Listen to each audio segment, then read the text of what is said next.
Di dalam beberapa plakat yang berdiri di depan gereja, ada tulisan, apakah Anda sudah beribadah? Tentunya yang dimaksudkan adalah kebaktian di dalam gereja. Namun bila kita berkebaktian di dalam gedung gereja, tidaklah sampai di sana saja. Sebab ibadah yang sejati adalah di dalam keseluruhan hidup.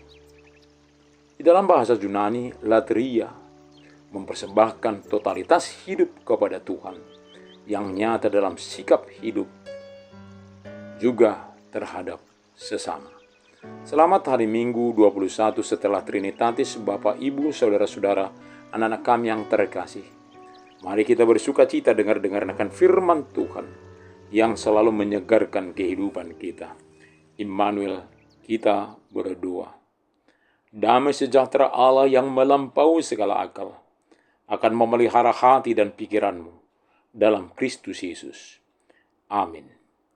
Firman Tuhan bagi kita tertulis dalam Roma 12 ayat 1-8.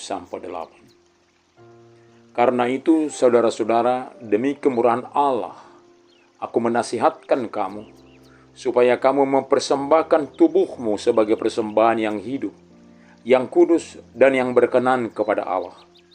Itu adalah ibadahmu yang sejati.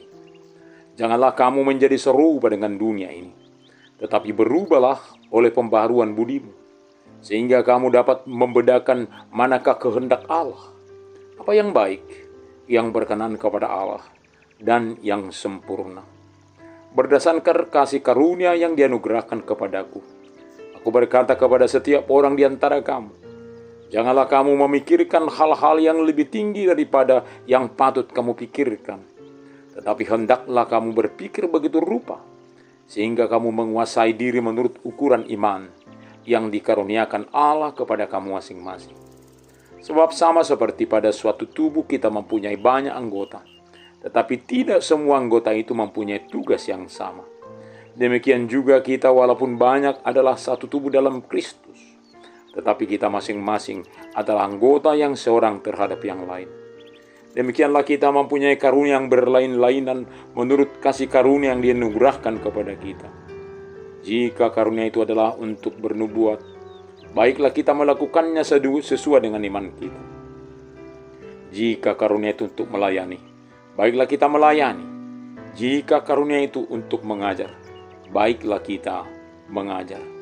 Jika karunia untuk menasehati, baiklah kita menasehati. Siapa yang membagi-bagikan sesuatu, hendaklah ia melakukannya dengan hati yang ikhlas. Siapa yang memberi pimpinan, hendaklah ia melakukan dengan rajin. Siapa yang menunjukkan kemurahan, hendaklah ia melakukan dengan sukacita. Hari ini kita diminta mempersembahkan tubuh, dan itulah ibadah yang sejati. Tubuh yang berdiri, berjalan, berbaring, semuanya itu adalah untuk kemuliaan Tuhan. Totalitas hidup kita akan dipersembahkan bagi kemuliaan Tuhan. Kepandaian, talenta, semuanya akan benar-benar diasah sehingga menjadi persembahan yang baik bagi Tuhan.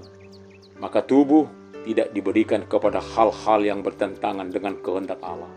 Karena manusia yang telah ditebus adalah milik Allah. Kita umat Tuhan jangan serupa dengan dunia ini, namun berubah oleh pembaharuan budi, sehingga dapat membedakan kehendak Allah yang berkenan kepadanya dan yang sempurna. Setiap kita dalam diri bertransformasi terus-menerus kepada kehendak Tuhan oleh pertolongan Roh Kudus. Ketika umat Tuhan di dalam perjalanannya dari Mesir sampai ke Kanaan, banyak berjumpa dengan berbagai kalangan yang menyembah ilah-ilah. Namun mereka tetap menentukan sikap ketika sudah mendiami Kanaan yang penuh susu dan madu, yakni setia hanya menyembah Tuhan Allah. Kuasa Roh Kudus akan memperbarui kehendak, pikiran dan perasaan kita. Kuatan firman Tuhan akan selalu memperbarui diri orang-orang percaya. Sebagai umat Tuhan yang sudah berubah, maka boleh saling mengenal dan saling menerima satu dengan yang lain.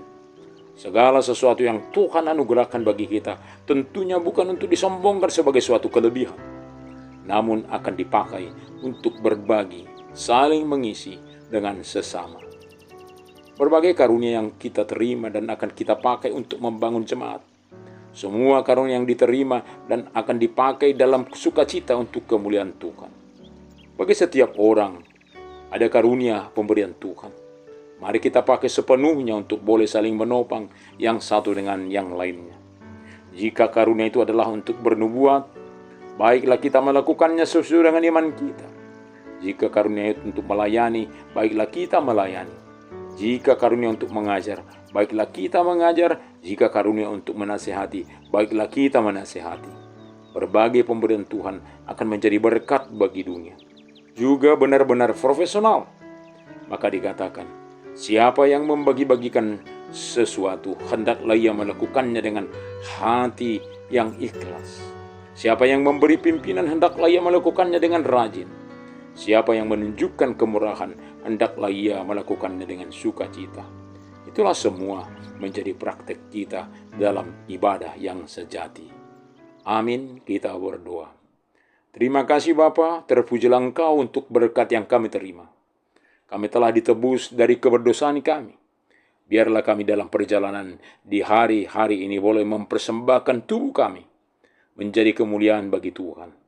Kata-kata kami, pandangan kami, hati kami, diri kami adalah milik-Mu yang menjadi kemuliaan-Mu. Biarlah Roh Kudus menolong kami untuk tetap konsisten mengalirkan hal-hal yang berguna. Terima kasih Bapa. Hanya dalam nama Tuhan Yesus kami berdoa. Amin.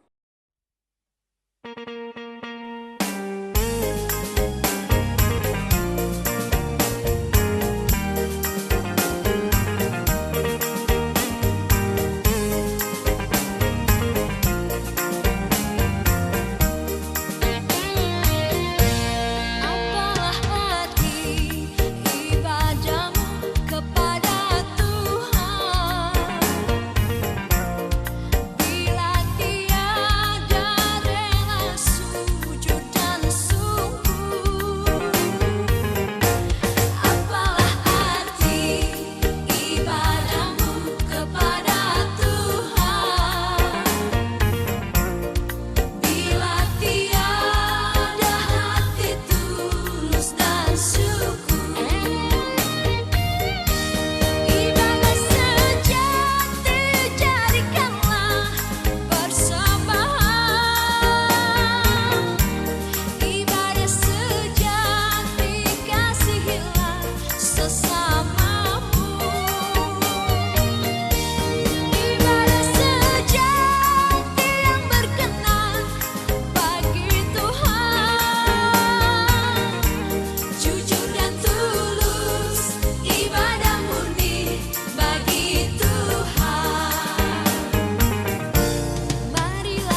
terimalah berkat Tuhan.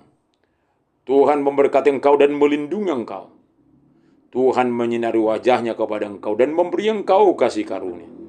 Tuhan menghadapkan wajahnya kepadamu dan memberi engkau damai sejahtera. Amin.